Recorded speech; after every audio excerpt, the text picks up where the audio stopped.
Welcome back to the Pre-Vetted podcast, where we spotlight extraordinary people and remarkable talent reshaping our world. Today, we're joined by Charlene Lee.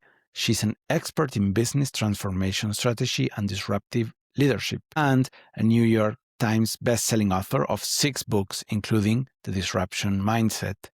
Charlene is launching her next book, Winning with AI. She's worked with hundreds of leading companies from Adobe to Southwest Airlines and has advised 49 of the Fortune 500. Charlene has also spoken at the World Economic Forum, TED, and South by Southwest. Early in her career, she founded and led the disruptive analyst firm Altimeter Group, served as Chief Research Officer at PA Consulting, and today she's back at her entrepreneurial roots, running her firm, Quantum Networks Group. She's a Harvard College and Harvard Business School's graduate and was named one of the most creative people in business by Fast Company. Charlene, welcome to the show. Thank you for having me. I am honored to have you here today, and in particularly because we are recording our 5th episode, which is an interesting milestone. Yes, congratulations to you on that. Yeah, thank you. Yeah, it's there is something with the round numbers that I find interesting. So let's start with, how did you get into this work in the first place? Well, I became an analyst at Forrester Research in 1999, and I did that because I thought I'd take 2 years off from running businesses. I was running a newspaper group, putting newspapers up online.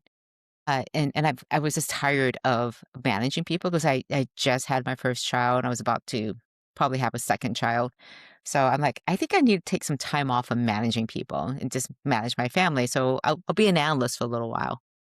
And I found that I loved it. I was at Forrester for 10 years, and then I started my own firm and did that for a number of years. And I just really love doing this type of work. So I kind of, you never kind of grow up and say, I want to become an analyst. I want to be an author and go around and give speeches. That's not on anybody's kind of career roadmap when they're in school. So I kind of fell into this, and I just feel so incredibly lucky that I could do the work that I do.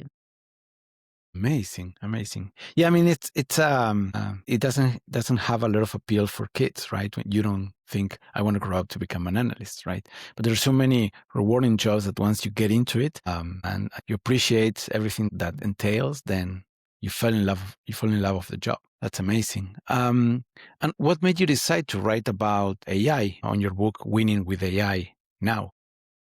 Well, I've made a career of looking at the latest disruption that's happening, especially if it's driven by technology. So there was the internet, a big disruptive technology that came around. It did search engine and search engine marketing, email marketing, again, online publishing, as I mentioned before.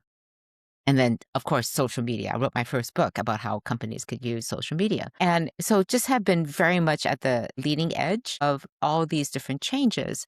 So looking at where disruption is coming from. And when AI came on the scene, and in particular, ChatGPT, which made AI so much more accessible to anybody with a browser, I went, this is going to change everything. And so I dropped the book that I was working on at the time and picked up writing about AI instead. And so the things that came out of that was the book, Winning with AI. I just felt like people needed to have this explained, something very complex, simplified, and explained in a way so that they could understand it. And when they could understand it, they could do something about it. Right. On one of the earlier episodes, we talked about the importance of interface, how ChatGPT brought AI to the masses because of the interface, right? And then a lot of it was before generative AI, right? It was just LLMs at that point. And then a lot of other engines start building their own interface, which allow people to use them, right? Right. And again, we talk about how important data and the algorithms are, the LLMs are, but it was the interface that was the breakthrough moment. And it continues to be the interface in the same way that as you are using AI and incorporating into your workflows, the way you interact with that AI, and again, it may not necessarily be through a chat interface. It may be through a different dashboard. It may be through your CRM or another platform that you're using. Could be something that looks completely different, a specialized app on your phone. It could be a voice interface. It could be a robot. So the interface of which how you interact with AI has a lot to do with your adoption rates. Yes, yes. The adoption rate started with this first interface, but now the amount of interfaces that has been opening up has increased a lot because people started to find other use cases. Actually, I recently heard an entrepreneur said that he feels much more productive using the voice of AI than the chat. So he would have a conversation with the agent and he feels it's more productive than himself just typing stuff into it. It feels a lot more natural too, as well.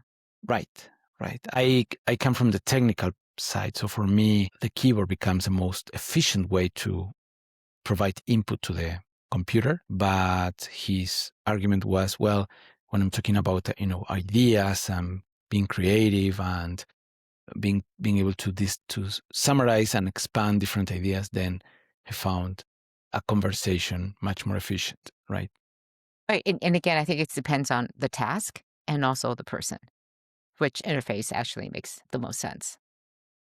Yes, yes. Yeah, because we realize we're both right, I guess. It's different perspectives, right? It wasn't like one is right and the other one is wrong, right? So what does winning with AI mean to you? Well, again, a lot of people use AI, and the biggest complaint that I hear from people is that I'm not seeing the value.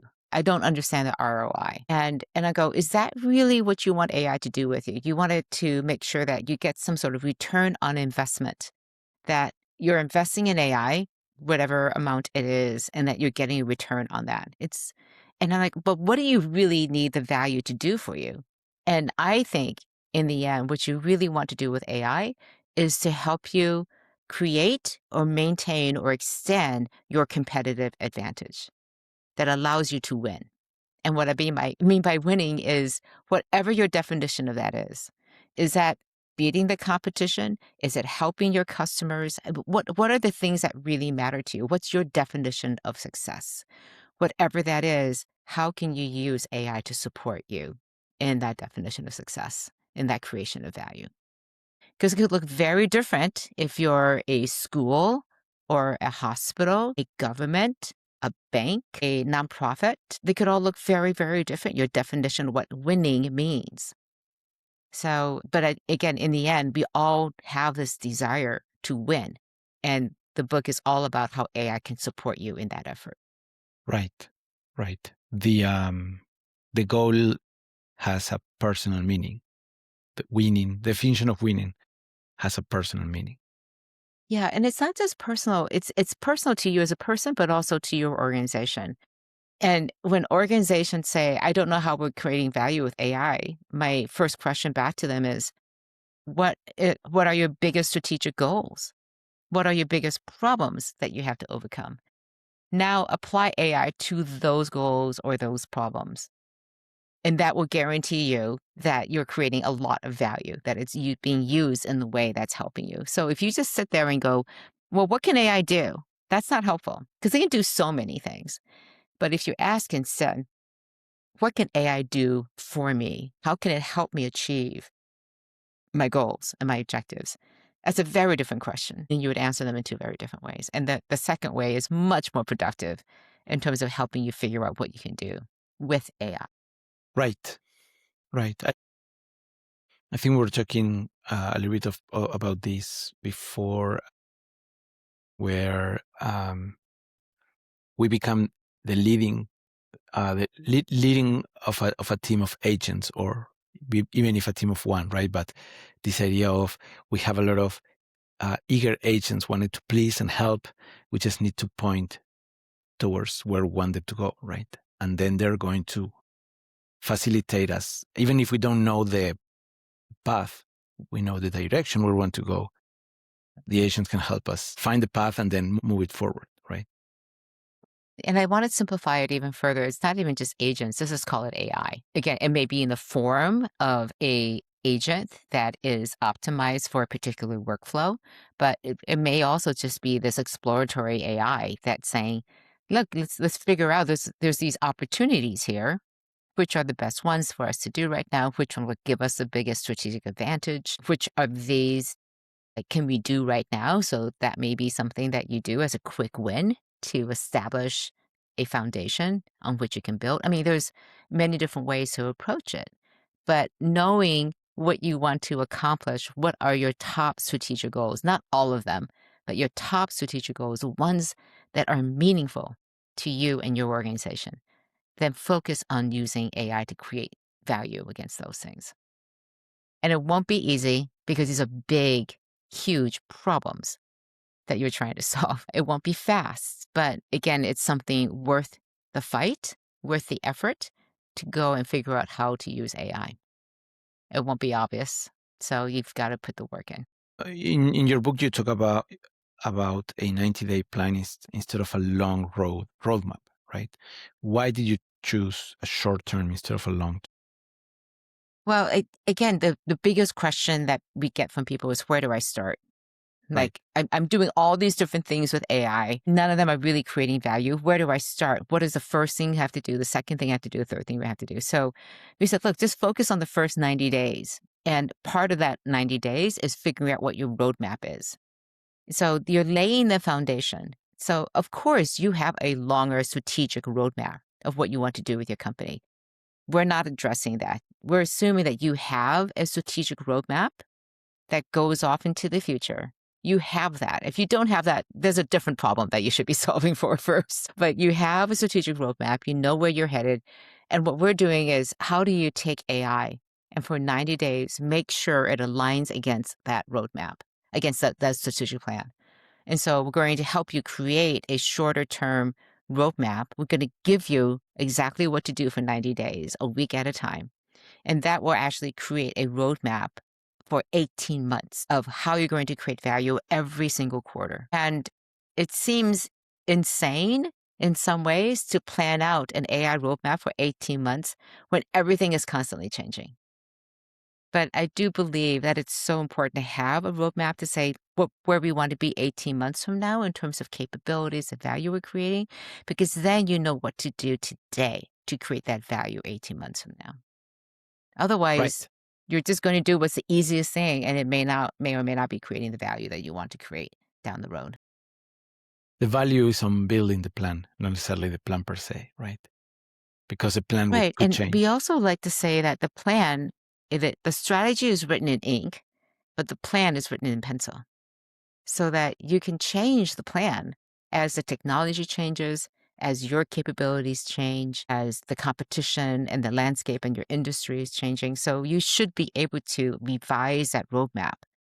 And at the end, we recommend doing that once a quarter. So at the end of the first quarter, you say, where are we on the roadmap? What has changed? What did we accomplish? Are we ahead? Are we behind? And then you make adjustments for the other 5 quarters, and you add another quarter at the end. It's a rolling 18-month plan so that you have something longer than just the next month or just the next quarter to be looking forward to. So you're looking and saying, oh, this is where we want to end up. So we're going to have to do these things today. Make these choices in technology, make these investments in terms of our people or in our data, and then that's going to pay off over the next 18 months. Interesting. So if everyone can use AI with a browser, what makes one company win versus another company? Well, this is the thing, is that everyone has access to the same technology, the same data, and people will say, oh no, but I have, amazing data inside of my company that's unique to everyone else. So does everyone else. They have their own unique data too as well. And so in the end, the only thing that will help you is speed. We believe that speed is the new moat. MOAT, moat. And that's the only thing that keeps you in a competitive advantage compared to other people in your industry, or keeps the people who are trying to enter your industry or redefine it out of your space so you can defend yourself. And speed, and what I mean by that is not just the adoption of AI, but the adaption of your organization. How quickly can you change your organization? Because AI is just a technology. AI is not the strategy. If you're not talking about AI coming in and technology being changed, It's also about the organization changing because of that technology coming in. So if you're not planning for a transformation and preparing your organization for the hard work ahead that is required to transform, then you're not prepared. You have to prepare yourself and your organization for that kind of disruption.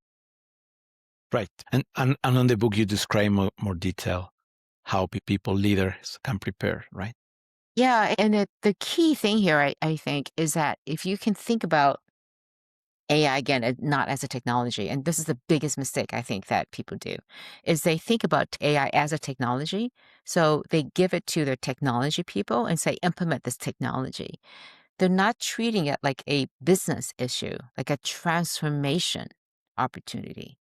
And if they see it as a transformation opportunity, an opportunity to really advance their organizations, to get to their strategic objectives better, faster, cheaper, safer, then they're not really looking at AI the right way.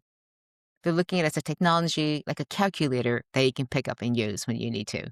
It's much more than a calculator. It's much more than a tool. It's one of the reasons why we don't like to use the word AI strategy and we use AI roadmap because you already have a strategy. You have a business strategy.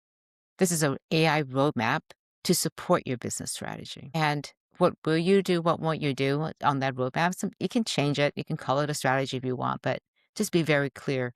AI is in service of your business strategy. Right. Right. I mean, I've seen similar things with creative people saying that AI is going to replace their jobs, but I think that creative people can use AI to assist them, but AI is not going to it's not going to replace the creative people. It's not going to replace the business strategy. It's not going to provide the vision of the company, right? It's going to help on assisting towards that vision. But we need to provide that vision to the AI in order to give us value, right? Right. I like to say that AI will give you the answers that are as good as the questions that you ask it. So if you ask it better questions, it will give you better answers. It's a reason why people who are experts in their fields do so well with AI. They can do so much more than somebody who is just starting out in the field. Right. The specificity of the questions provides much more value. I've seen that happening as well. And that's why I've been thinking of this idea of people with core skills, core knowledge, or as you mentioned, experts in their fields. They're going to have a much more demand in the market because they will be able to leverage AI and all the technology behind it much more than somebody that starts fresh without that experience, right? So, what does it mean connect AI to your business strategy? Can you elaborate a little bit more on that? Sure. Again, I talked a little bit about it before, which is when you have your business strategy, it has a vision of where you want to be at some point in the future, and it says these are the things we're going to do. These are our strategic initiatives to be able to achieve that strategy. And so when I say connect AI to strategy, okay, it's that. It's like how does AI then support those strategic initiatives? Or you could be looking at your strategic plan and saying, we have these plans, but these are the biggest roadblocks in the way. And every company has roadblocks. There are things that you have to do, new markets you want to open up. These are just challenges and opportunities for you to use. And the question becomes, well, how can AI help us address those problems, overcome them, or help us take advantage of those opportunities? But it's always in service again of your strategy. If I see so many times people are like, oh yeah, we're doing this and that with AI, I'm like, okay, great. How does that support your strategy? Haven't really thought about it. That's not a good sign. Right, It's not a good sign right. because then why are you doing this? That's what you see happening when the technology people are implementing AI disconnected with the business strategy. Exactly, exactly. It's not to say that the technology people don't have a role. They have an incredibly important role. But to do that in absence of that business strategy is a big mistake. So again, the really good CIOs now are strategic in nature. They are thinking about the implications and the advantages that AI and technology in general can give them. They're not just looking at it only from a technology point of view. They're looking at it very holistically. Very interesting. So you talk about the CIOs. What do you think the CEOs should do related to AI? Well, in the very first week of the book, the first chapter of the book, we talk about getting your hands in and using it, right? There's no substitute to you using it. And if you already are pretty comfortable with it, then figure out what is your edge? What are the things that you don't know about AI that you are curious about? What are the things that you want to learn about so that you can be better prepared to lead your organization? So there's always something. But people will ask me, like, what's the best course I can take? What's the best podcast to listen to or newsletters I can read? And so what I say to the CEOs and any leader who wants to do this to get up to speed, so to speak, with AI is you'll never find it in a course. You will never find it in a newsletter. The first thing you should do is to figure out what are the things that you need to figure out. What are the questions and the problems you want to tackle? Because you know your business better than anyone else. You know yourself better than anyone else. So get up to speed on how to use AI, but then apply it against one of the biggest questions or problems that you have. It's always in context of something that you're trying to do. That's really important and strategic to you. Right. Right. I used to think of AI as a workflow automation. That was kind of my first approach to how AI could provide value to. Then recently we did this exercise with my family where we would ask our AI prompts based on what you know about me, generate a drawing of how you see me, right? Or it was something like that, right? But then we got really interesting, very different responses from each other, right? And we share it. And then we kind of see in one picture puts together out of the history and the context of everything we kind of discuss with the prompt. So it was a very enlightening exercise, which comes back to this idea of if you have a conversation based on the problems that that you want to solve, and you keep pushing forward that conversation, then you're going to get much more interesting results, because then the agents or AI can truly understand what you're trying to achieve. Agreed on that.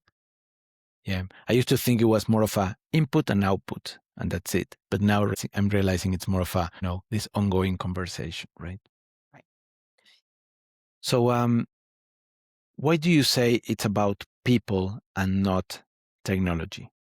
Yeah, this is something that I've been saying now for quite a while. I've been through multiple phases of digital transformations. And the thing that I've seen over and over again is that it's never about the technology, it's always about the people, because it's digital transformation.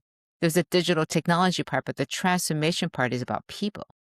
It's about organizations and cultures and process.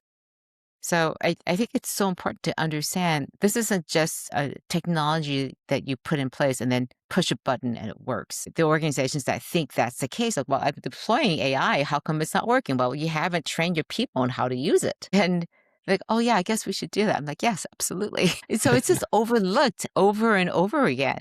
Or they provide the training, but then give people no time to experiment with it, to figure out how they can use it in their jobs. Or they give them the time to train to do things, but you can't make any mistakes, right? If it's something that's going to be important, then use it perfectly every time. And any of these big moonshot ideas that we have, they're just too risky. They take too much time and investment. Don't use AI for those things because we don't know what the value is. Well, if you don't try it, how will you know there's no value? There might be value here. So it's a lot. Again, it comes back to people every single time.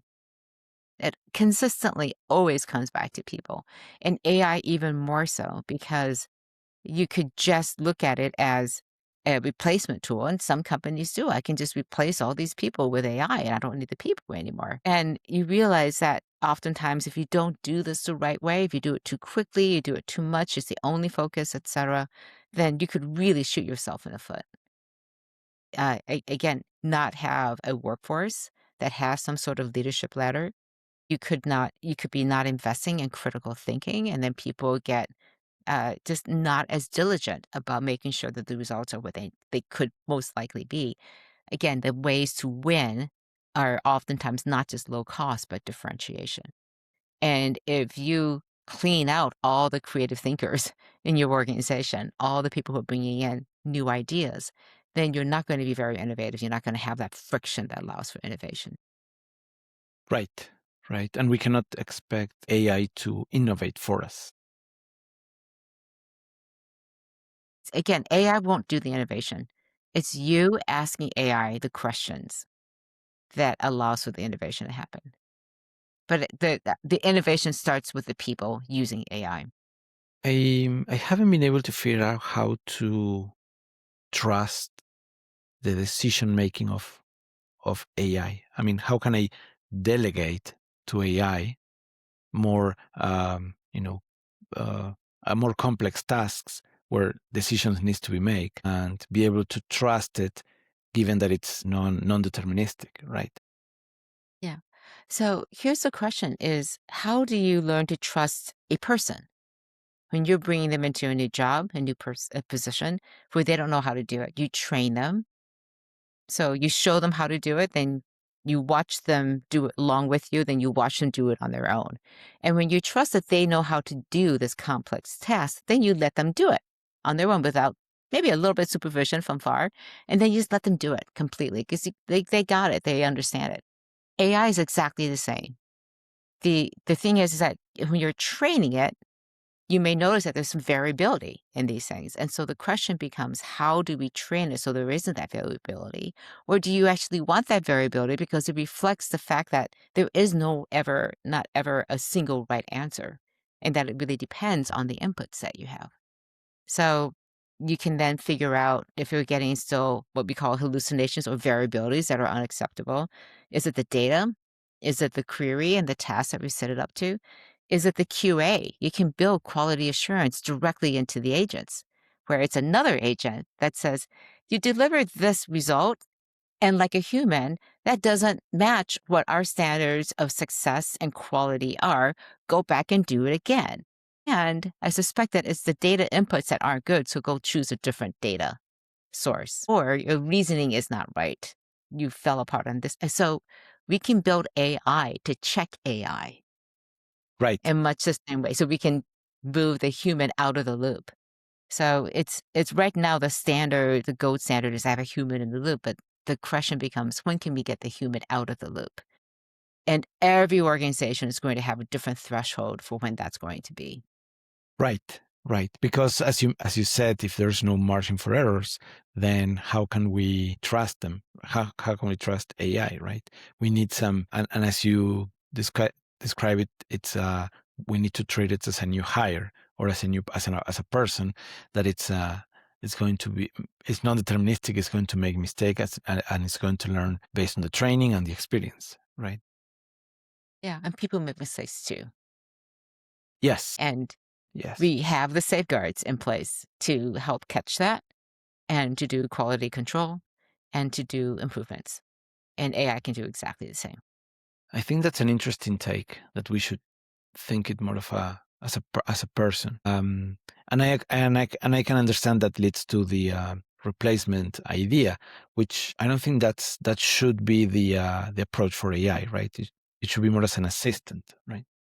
Yeah, there are two different issues. One is how do I train AI effectively? If we decided that we want to do it because it's going to do things that nobody's ever done before, like do analysis across 50,000 documents. No one ever did that before. But you also want to ensure that the quality of the analysis is at a certain level and that's acceptable. So you would again train, evaluate, delegate.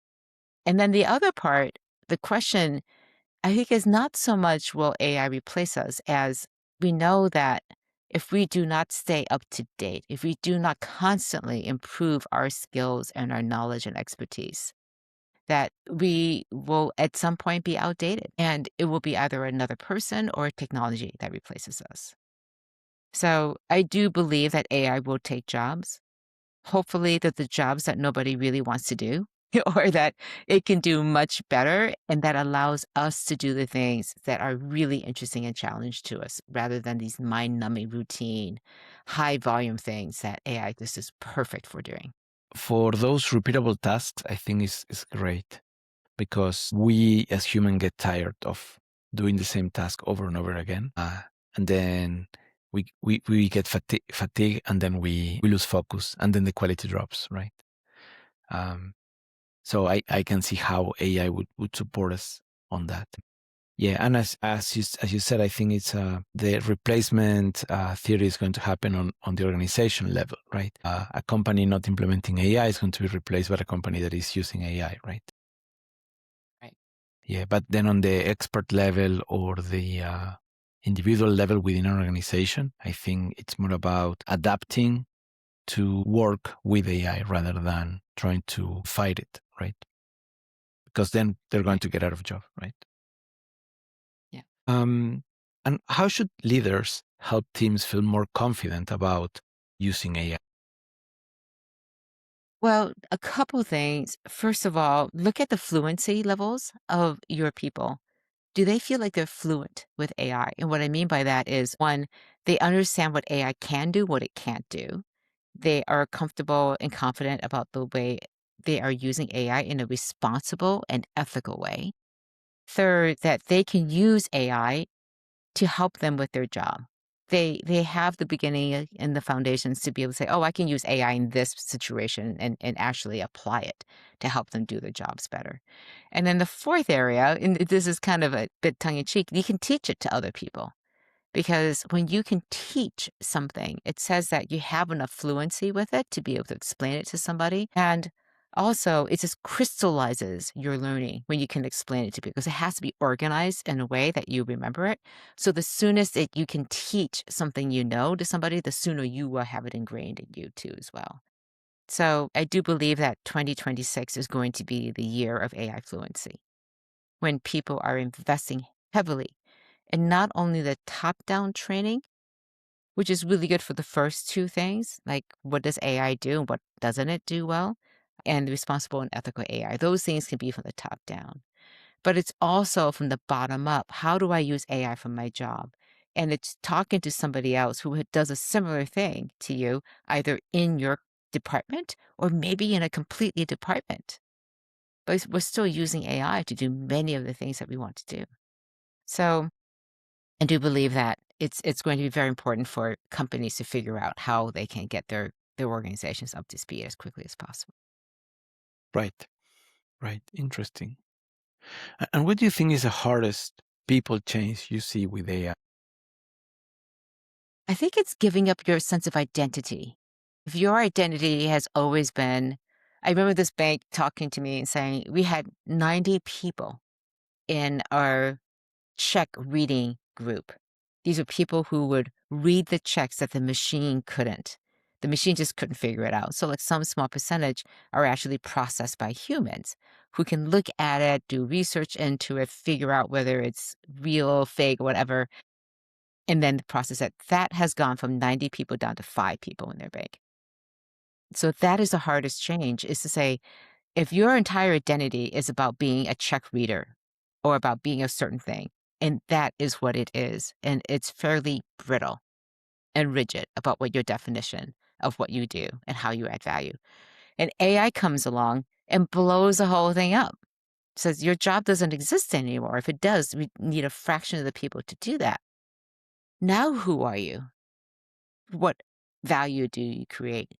I like to say that disruption happens when you leave the place where you were comfortable, you knew where everything fit and how everything worked together. And you have moved into a future state where you know things are going to have to work in a different way, but you still haven't figured out how it all works together. So you don't have this new normal yet. And you're just disrupted. It's not a comfortable place to be in. And that's where we are right now. We're still all figuring this out. And in the meantime, it's incredibly uncomfortable.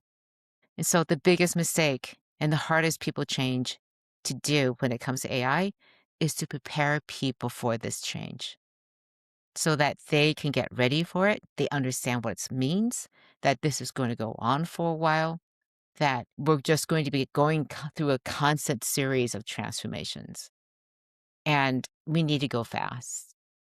So we need to invest in ourselves, have the time to breathe, to recollect ourselves, to figure out where we are, and then go fast again.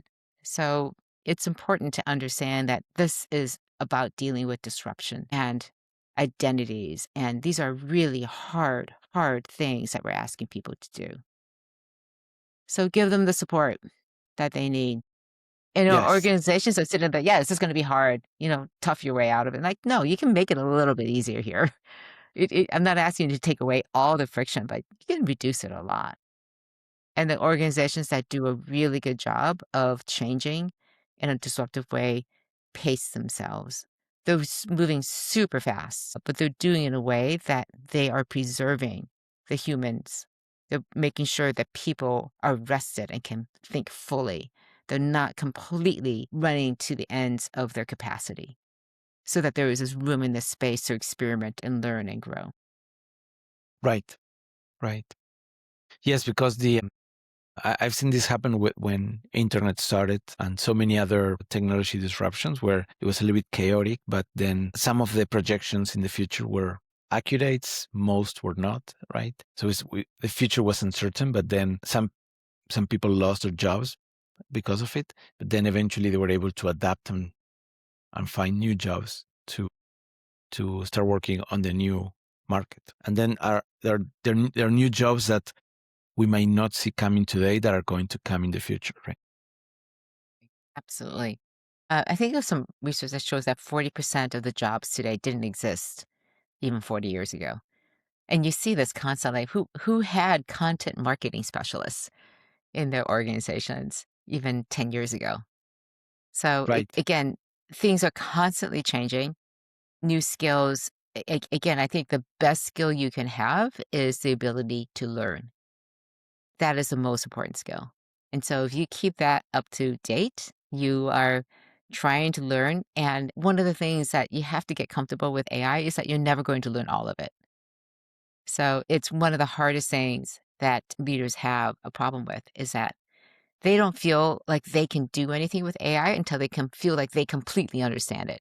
And I'm like, you're not going to. You're never going to get to that point. So assume that you can't do that. Then what's keeping you from diving into AI and using it and leading it in your organization?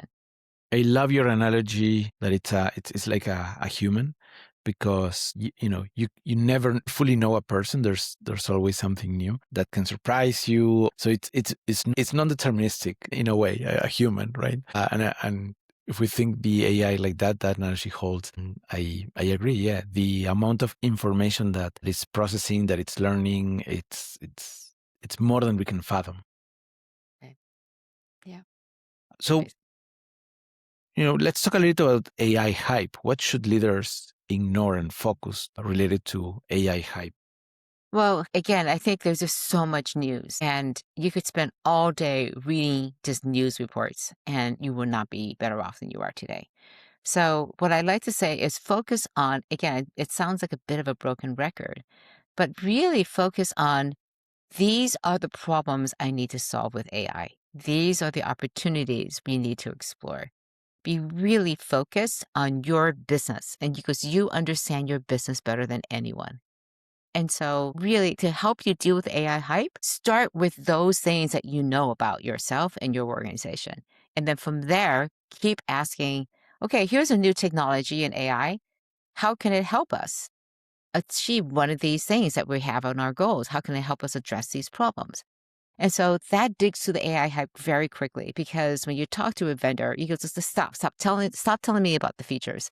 Just tell me about the value it creates for me and how can it help me solve one of these 5 problems that I have? So you're helping the vendor understand your problems rather than you trying to understand their technology. And it is the number one thing that I think people have a problem with is it's so easy to fall into the hype. For example, are we in an AI bubble? Probably, because we're spending the hyperscalers, the big companies like Google, Meta, Microsoft, ChatGPT, Anthropic. The hyperscalers are going to invest almost $400 billion this year. And the actual expenditures from companies is going to be a tenth of that, 37 billion. So there's a big disconnect of 100x that that's not there, right? So again, I'm not a financial analyst. I can't tell you whether stock prices are worth it or not. I can tell you that the PE ratios from the dot-com bubbles were much higher than what we're seeing in the market today. So I do Interesting. think we have an AI bubble of expectations about how fast it's going to come. But make no mistake, this technology is absolutely real. The transformations are absolutely real. And so don't use the hype and the AI bubble as an excuse not to do anything. It's the worst mistake you can do, is to sit here and go like, "Well, I got time." No, you don't. You need to get at it. And there's a famous quote from this great philosopher called Yoda from Star Wars. He said, "Do or do not. There is no try." And so I feel that that applies to AI. You just have to go do it or decide not to do it and have good reasons for it. But don't just like, I'll try a little bit here or try there, because that's not committing to the possibility that AI is actually going to make a difference. You have to commit, you have to do it. Right. Interesting. Very interesting. Yeah. And I didn't, I mean, when I talk with the community, startup community, most people agree on this idea that there is so many greenfield opportunities because of now AI allow us to do so many things that we couldn't do before, right? Or new business opportunities that didn't exist before. But it's interesting that you're mentioning that the P ratios back in the dot-com bubble was not as high as was higher than It was higher than we today. are now. So, but I think that there's more potential now than during the dot-com. So that is very interesting. So, what is one habit you want leaders to build to stay relevant in the world of AI? That's a great question. I think it's the ability to learn. I keep coming back to this. Are you setting aside time to learn? And what I mean by that isn't just to read about a technology or a process. For example, vibe coding. It's one thing to read about vibe coding. It's another thing to actually try it, to use it. And and again, I am very excited about vibe coding because as a non-technical person, I want to experience that joy of making something, creating something. And I've created an app or two, and they're pretty decent. It's great fun. And it's also really hard to do that with the tools today.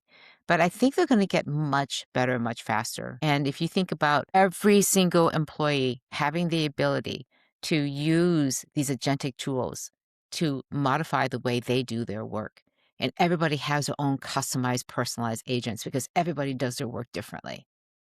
You can choose from a library of all these agents and put them together in a way that just makes sense for you, and then have clearance to use your data. They're already connected to your data sets. They have the permissions and the governance all built in. So you're removing a lot of the back end headaches that it takes to create apps. And you're just focused on using these agents to customize themselves to the way that you do your work. That is going to be amazing. That's the future of vibe coding, right? And the ability for any person, but you democratize the ability to go and create these apps. Every company has this big, long list for IT department to go fix these things, these bugs, etc. What if you could do all those things yourself with your little vibe coding agent? That you didn't have to go to IT to ask them to build this for you, that you could do it yourself. And that you do it within a permission and security structure that is approved by the enterprise. That would solve a lot of problems. It would reduce a lot of friction. People would feel like these tools are working for them rather than against them to get their work done. I mean, it's one of those things where I'm very excited about just what the potential is. So CEOs need to get their hands dirty, and they need to apply the technology to their business every single day. And they need to be public about this so that other people can see it and follow them, that they are modeling how to do this, that you're experimenting, you're learning every single day in everything that you do. So learn and learn publicly. Interesting.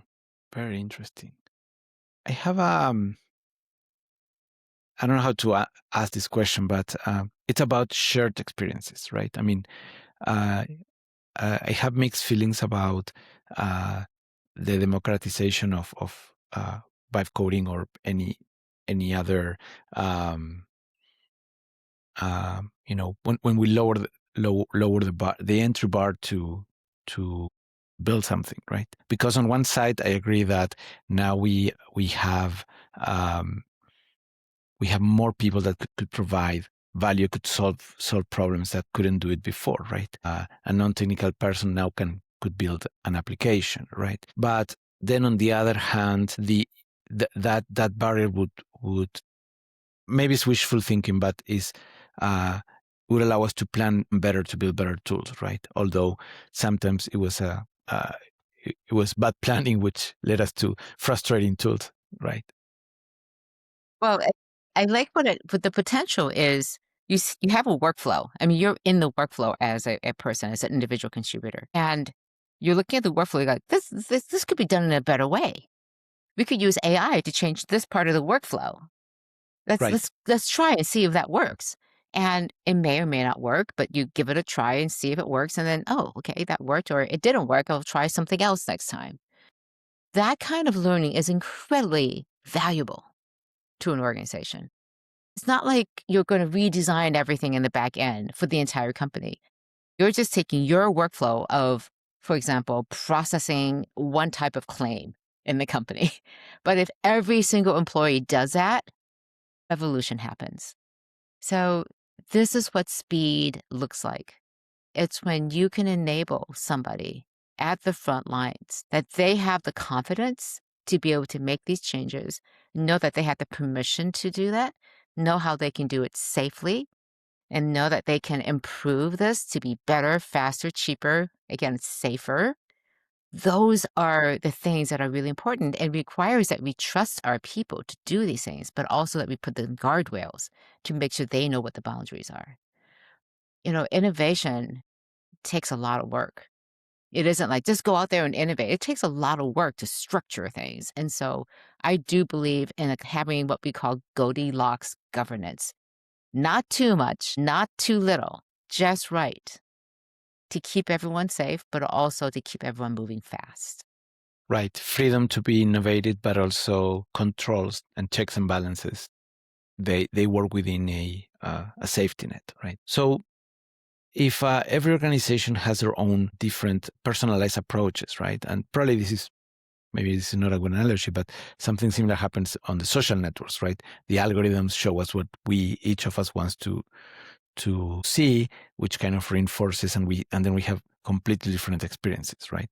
So I'm wondering what would happen in the future if instead of shared experiences where most of organizations have the similar workflows or similar ways of doing things with their own flavors, then now going from one organization to another would be a completely different way of working, right? That would provide their own challenges and also their own benefits, right? What are your thoughts about how would that develop? First of all, you will be very unlikely to be able to take your agent from one workplace to another workplace. And this is an interesting situation where you might have a different set of golden handcuffs in the future, being that you're used to doing work in a certain way with all these agents, and knowing that you have to leave them all behind and start over from scratch again. You're like, do I really want to do that? Because I just invested so much time and energy into these agents that are just fine tuned to the way I work, and I'm going to have to leave them all behind and start over again. So, serious barrier to exit. Similarly, if you're coming in, how do I enable a new employee to get up to speed and to create those agents as fast as possible so that they can be up to speed and doing things? So it's an interesting conundrum, but I think your question of differentiation, I think it's a big danger when everyone has the same technology, everyone has using the same underlying algorithms. They all have their own unique data. What then allows them to be truly differentiated? And I think it's partly the way that you use the tools. If you depend on AI to come and norm to give you the answer to something that's safe, because that's what AI is going to do. They're going to give you the most likely answer to be right. So there are some prompting tools called probabilistic prompting and verbalized sampling that says, give me 5 options, but go across a range of possibilities or probabilities. Give me a score against all of them. But I don't want you to just come up with one answer. I want you to come up with all the ranges of possible answers and rank them. Give me a numerical scoring that says, like, high is 100%, like this is the right answer, but it's also the safest answer, most unoriginal answer that you can think of, to like 50, where it's on the edges here, but it's not crazy yet, but it's on the edge.